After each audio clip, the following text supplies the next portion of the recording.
Kiukweli nisiwe muongo, napenda sana kutokea katika matukio mbalimbali, lakini wakati mwingine inakuwa tu ni kwa sababu nakuwa niko safari au nakuwa nimekamatika na mambo mengi. Unajua jina linavyozidi kuwa kubwa na vitu vinaongezeka, pengine utaitwa huku. Kwa hiyo inawezekana zile ratiba ambazo nilikuwa nitokea kwenye matukio ya Dar es Salaam sitokee kwa sababu nakuta niko mkoani. Kwa mfano nakumbuka kuna hii albamu ya Zuchu alizindua juzi kati mwishoni mwa mwaka jana. Ile nilikuwa mimi nimeshaenda Arusha kwa ajili ya maandalizi ya Christmas. Sababu mara nyingi watu tunarudi nyumbani Tengeru kule kwa ajili ya Christmas. Sasa nilipofika kule ndo mmoja kati ya wafanyakazi wa Wasafi ambaye mara nyingi anawasiliana na mimi kuhusu mialiko. Akaniambia bana brother, kuna mwaliko huu. Bana siku ambao ananiambia mimi niko Arusha tayari. So na nikikumbuka matukio ya Zuchu pia ambayo yalipita nyuma huko, nilikuwa sipati nafasi ya kuhudhuria kwa sababu nilikuwa nimesafiri. So nikaona hamna neno, nikamwambia basi hamna shida, nitarudi Dar, nije kwenye album launch alafu niondoke. Kwa hiyo nilipokuja, bahati nzuri kuna kakaangu mwingine alikuwa amenialika, anabariki mtoto. Kwa hiyo nikapiga ile tukio, nikatoka pale nikaja kwa Zuchu launch, na nakumbuka ilikuwa iko kwenye venue ya kwanza. Ile venue ya kwanza ikaahirishwa, ikapelekwa kwenye club ya Salam pale. Kwa hiyo kuondoka pale kwa Salam, yani ile launch ilivyoisha usiku, nikaondoka kudrive kurudi Arusha.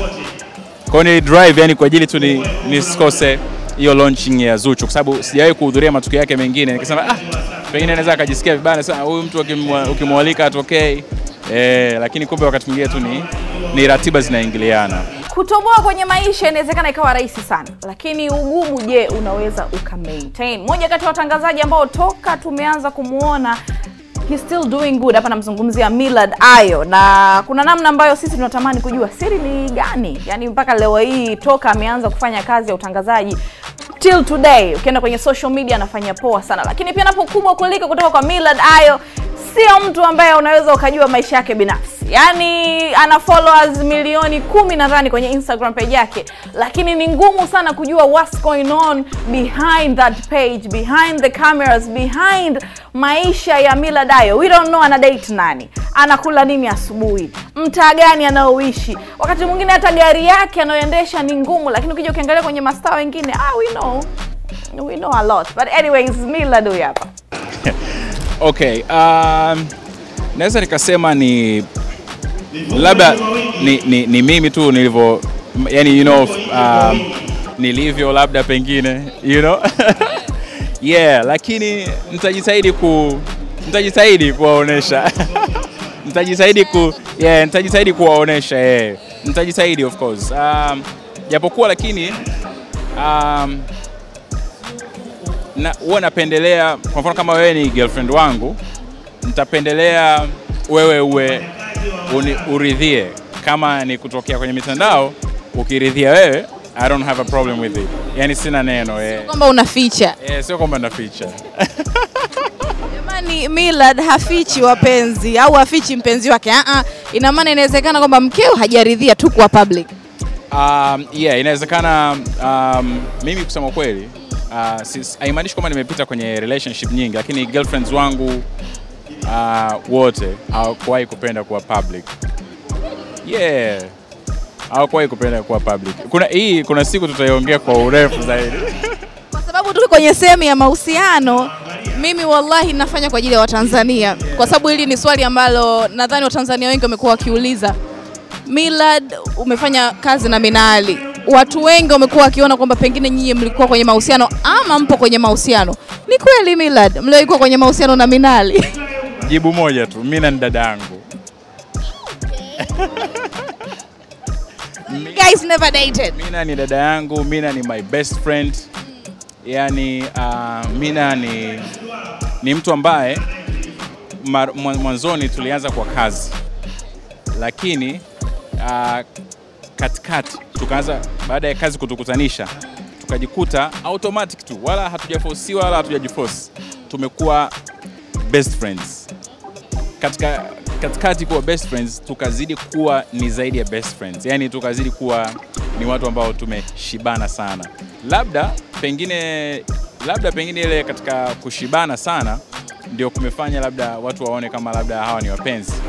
Umeona, kwa sababu mimi naweza nikawa na deal yangu, mimi naweza nikawa na kazi yangu. Nikamwambia bana Mina, bana kuna hii issue, naomba nisaidie. Mina anajua lugha kuliko mimi. So wakati mwingine hata anapokwama kwenye lugha na naweza kapiga kama oya, kuna hii issue inanisumbua sana. Hapo unaweza kuelewa, unaelewa, you know vitu vingi sana, yani tuna share pamoja. Yeah. Ni kijana ambaye ukipostigi picha zako mbali na vitu vingine, kuna namna ladies they're out there, you know, shooting their shot. DM ya Millard iko vipi? Ondoa kazi, ondoa vitu vingine. DM ya Millard iko vipi? Bana, mimi nitakuja kwenye show yako. Millard, just say it bwana, DM yangu mimi inajaa. Yako labda kuna siku naweza nikakuonyesha behind the scene, kabla hujarekodi ukaona. Lakini kusema ukweli sichukulii poa watu au watoto wa kike kuonesha mahaba yao, wala sio kwamba wanajiuza, wala sio kwamba tabia zao ni mbaya. Mshanielewa Kila mtu ana hisia zake. Inawezekana kweli mtu amenipenda mimi kweli na hana njia nyingine ya kuniambia, ataniambia kupitia nini? Lazima aje DM. Hizo zipo kusema. Unazijibu? Huwa naangalia na namna ambavyo najibu. Sipendi kukurupuka kwa sababu lile ni jambo ambalo linahusisha hisia ya mtu. So sitaki kuumiza hisia zake. Na wakati mwingine naona ni sahihi zaidi nisimjibu, sio kwa roho mbaya, lakini ni kwa sababu pengine sipendi kumpa matumaini, lakini sipendi pia kumuumiza. Unajua anapoona DM yake haijajibiwa, labda anaweza akajua labda hajasoma. You know? Yeah. Ya mwisho, ongea na Mtanzania ambaye saizi yuko haamini labda pengine kama talanta ya utangazaji inaweza kawa mchongo. Yaani kuna mtu mwingine anamuona kweli Millard yupo, lakini haoni kama yeye anaweza akawa labda Millard ajaye. Mimi kwanza niseme kuna vijana wengi sana wa Tanzania ambao wamejua kwenda na beat. Unajua sisi generation yetu ni lazima tumshukuru Mungu sana kwa sababu tuko kwenye generation ambayo mapinduzi ni makubwa sana. Teknolojia imerahisisha sana. Zamani ulikuwa kusoma uandishi wa habari na utangazaji, unategemea kuajiriwa kwenye gazeti, kwenye TV au kwenye redio, au ukawa ya afisa habari sehemu fulani katika taasisi fulani. Wakati kila siku maelfu wanamaliza vyuoni, hawana ajira. Lakini sasa hivi simu yako peke yake inaweza kawa ajira yako wewe. Nimefurahi kuona kuna watu ambao wana page zao kwenye mitandao ya kijamii, hawajaajiriwa na media yoyote, lakini yeye ameamua atoe habari za aina fulani tu. Huyu mwingine ameamua awe anatengeneza meme tu. Umeshanielewa Ana specialize, anajikita. Kuna ambao wanatengeneza meme na wame specialize kwenye meme mpaka wanapata biashara. Umeshanielewa Sasa umeona hiyo ni advantage sana kwetu. Tunaweza tusitegemee kuajiriwa tena. Tukategemea kujiajiri wenyewe. Na mimi huwa siku zote nasema anza na kile ulichonacho. Sifanyi kama motivational speaker ama vipi watu wengine wasemaga nilianza na manyoya sasa hivi na kuku 400. Sifanyi kwa hivyo, lakini lazima tujue kwa sababu kama hauna njia nyingine unaanzaje? Alafu majina makubwa hayatengenezwi na juhudi kubwa. Majina makubwa hayatengenezwi na juhudi ndogo. Majina makubwa yanatengenezwa na juhudi kubwa. Lakini sehemu ya kuanzia lazima uage inakuwa ni ndogo. Angalia watu wote walipoanza. Diamond Platnumz ni self made. Mshanielewa Inamaanisha utajiri wake ama uchumi wake ameukuza yeye mwenyewe from the scratch. Ameanza yeye mwenyewe ni jitihada zake. Au kutazama mimi pia ni self made. Nimeanza mwenyewe, nimeajiriwa, nimeanza kazi kwa kujitolea. Kama pengine inawezekana labda ujui, wengine wanajua historia yangu, lakini kwa kukumbushia tu, wakati naanza kazi 2005, nilianza kwa kujitolea. Pia hii ni njia nyingine ambayo watu wengi wanaweza wakaitumia. Sasa hivi watu wengi sana pia wakimaliza vyuo, ukiachia mbali ya waandishi wa habari, wanataka au wanawaza kuingia ofisini alipwe mshahara wa milioni au laki na nusu, milioni na nusu. Lakini kuna njia nyingine pia. Ukiona vitu vingine vimekwama, unaweza ukatafuta njia nyingine. Tuna haraka na mafanikio, lakini wakati mwingine mafanikio yanaweza yasiwe karibu. So hapo mwanzoni kuna kujitolea, kuna kutengeneza jina, kuna kuonesha uwezo. Kwa sababu kuna watu kama 4 juzi nilikuwa naongea nao, wakanirudia, waliniandikia DM, nikawa na reply nao.